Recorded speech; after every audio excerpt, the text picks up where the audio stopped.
پہلا وزیراعظم تھا جس نے پیٹرول بڑھانے کے بجائے ڈیزل پیٹرول میں 10 روپے کم کیے. ہمارے جہاں ریکرنگ بجٹ پہ کٹ لگایا وہاں انہوں نے ہمارے ڈیولپمنٹ بجٹ کے اوپر بھی کٹ لگا دیا. 5 ارب آخری ٹرانچ جو تھی ہماری اس پہ کٹ لگا دیا. اور انشاءاللہ امید ہے کہ آزاد کشمیر کے اندر ہم بہتر ایڈمنسٹریشن لے کے آئیں گے. تو ایک بات یاد رکھیے کہ آپ پوری قوم کو اس میں دھکیلتے جا رہے ہیں, اس سے کوئی اچھے رزلٹس نہیں آئیں گے, اس کے نیگیٹو رزلٹس آئیں گے. آپ کو احساس پروگرام کے تھرو ایک ریلیف مل رہا تھا, لنگر خانے چل رہے تھے, غریب لوگ روٹی کھا رہے تھے. میں سمجھتا ہوں کہ آپ کا اہل کشمیر کو سلوٹ کیجئے کہ انہوں نے نریندر مودی کے اس 40,000 کروڑ کو جوتے کی نوک پہ رکھا.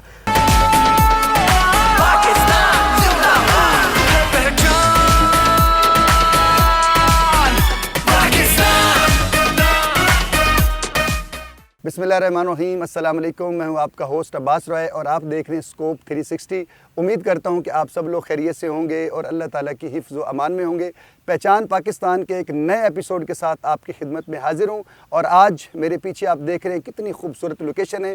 میں موجود ہوں اسلام آباد, جو کہ پاکستان کا بہت ہی خوبصورت شہر ہے, اور کشمیر ہاؤس میں موجود ہوں. جی ناظرین, اس وقت ہمارے ساتھ موجود ہیں جناب عبد الماجد خان صاحب, جو کہ وزیر خزانہ آزاد حکومت ریاست جموں کشمیر کے. السلام علیکم سر. وعلیکم السلام. کیسے ہیں آپ؟ سر میں بالکل ٹھیک ٹھاک ہوں. سب سے پہلا سوال کہ آپ کی جو خوبصورتی ہے اس کا راز کیا ہے؟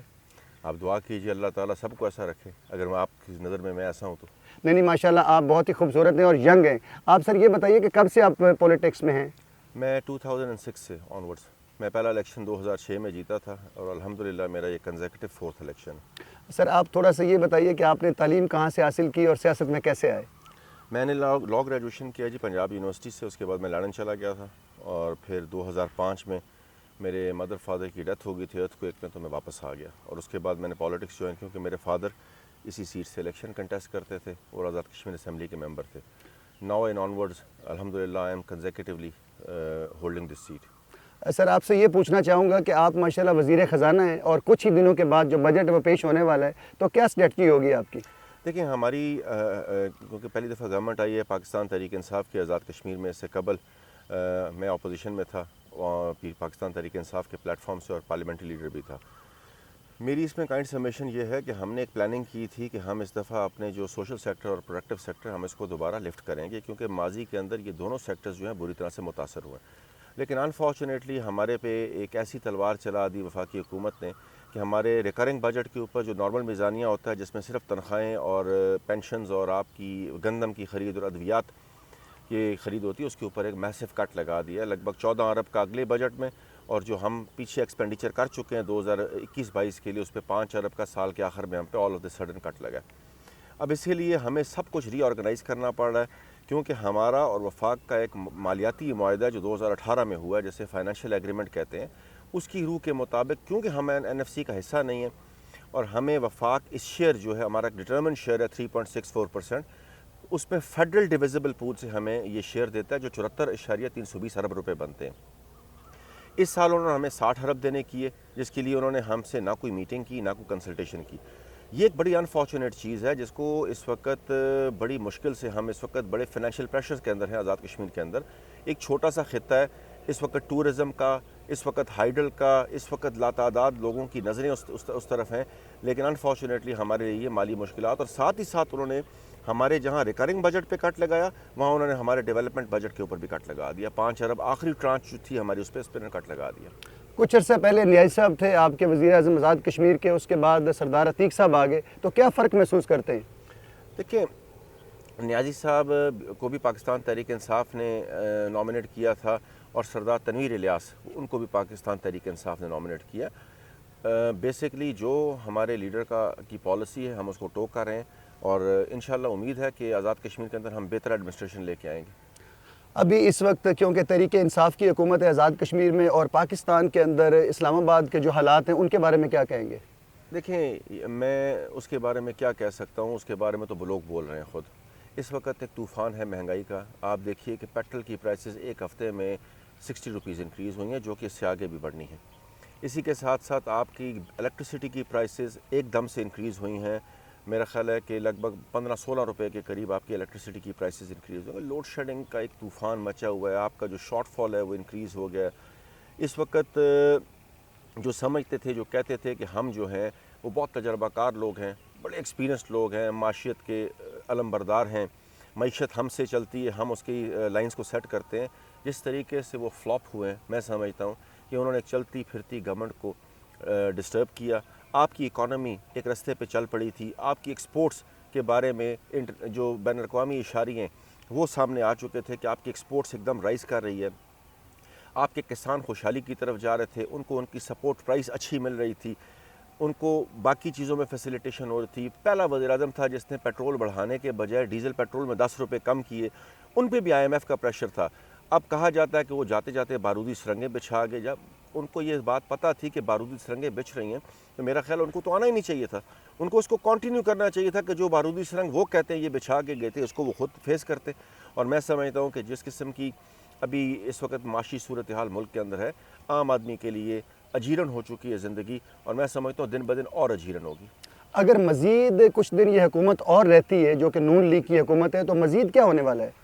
دیکھیں، نون لیگ کی اکیلی تو حکومت نہیں ہے، یہ ایک پورا PDM کا بہت جتھا ساری ہے. پارٹیوں کی ہے. اس میں بہت سی پولیٹیکل پارٹیز ہیں.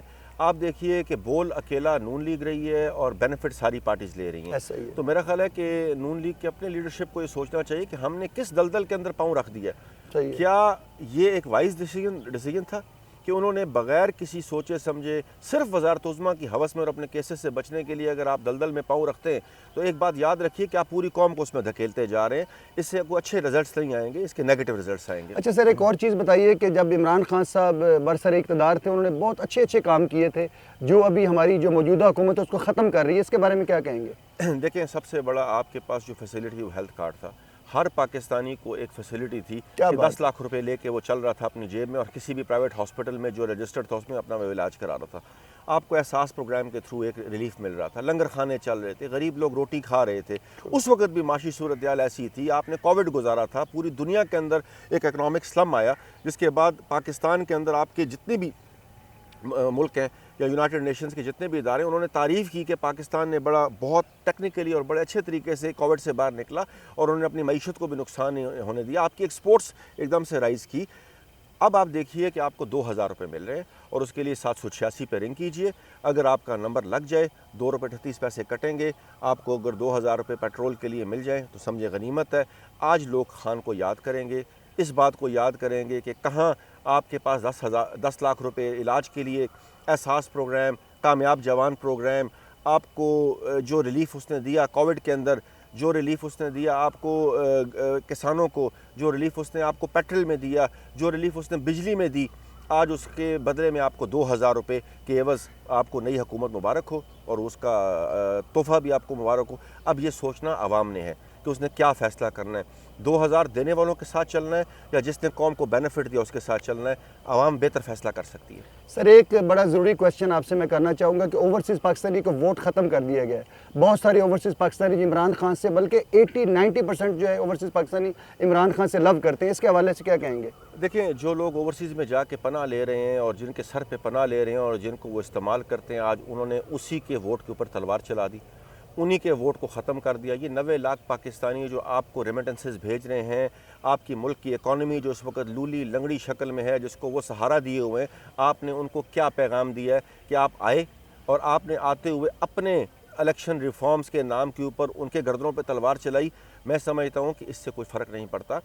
اوورسیز پاکستانی ہمارے ایمبیسڈرز ہیں اور ہمارے برانڈ ایمبیسڈرز ہیں.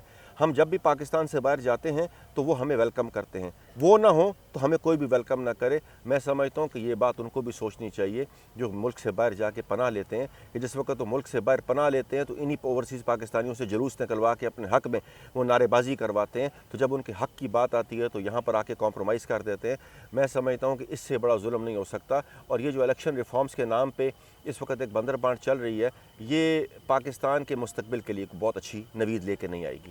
جیسا کہ آپ دیکھ رہے ہیں، بلکہ ساری دنیا دیکھ رہی ہے کہ پاکستان کے اندر اس وقت مہنگائی کا بہت جو ہے نا وہ ایک طوفان آ چکا ہے. تو کشمیری عوام اس کے لیے کیا کہتی ہے؟ دیکھیں، کشمیری پاکستانی لازم اور ملزوم ہیں. ہم وہ لوگ ہیں جنہوں نے قیام پاکستان سے پہلے اپنا رشتہ پاکستان کے ساتھ جوڑا. آج ہمیں حکومت پاکستان جو موجودہ حکومت ہے وہ یہ تحفہ دے رہی ہے کہ ہمارے ساتھ جو ان کے ایگریمنٹس ہیں، فائنینشیل ایگریمنٹس ہیں، جو ذمہ داری ہے حکومت پاکستان کی، جو انہوں نے ہمیں دینا ہی دینا ہے، جو پینشن اور تنخواہوں، ادویات اور گندم کی خرید کے پیسے ہیں، آج اس پہ وہ کٹ لگا رہی ہے. میں سمجھتا ہوں کہ اگر دوسری طرف دیکھیں تو میں ایک بات آپ کی کلوزنگ میں کرنا چاہوں گا کہ نریندر مودی گیا ہندوستان سے کشمیر جی وہ ویلی نہیں جا سکا، وہ جموں تک گیا. اور یہ سارا ڈرامہ اس نے جس وقت یاسین ملک صاحب کو سزا ہو رہی تھی اس سے پہلے وہ گیا. پہلے تو میں اسٹرانگلی کنڈیم کرتا ہوں جو ہندوستان کی عدالتوں نے یاسین ملک صاحب کو سزا دی، اور پورا کشمیر، پورا پاکستان اور جتنا بین الاقوامی ہمارے پاکستان کے سے باہر لوگ رہ رہے ہیں وہ اس کو کنڈیم کر رہے ہیں، اور پوری دنیا اس کو کنڈیم کر رہی ہے. اس سے پہلے وہ گیا، اس نے 20,000 کروڑ کا ایک پیکیج دیا جو پاکستانی 40,000 کروڑ بنتے ہیں.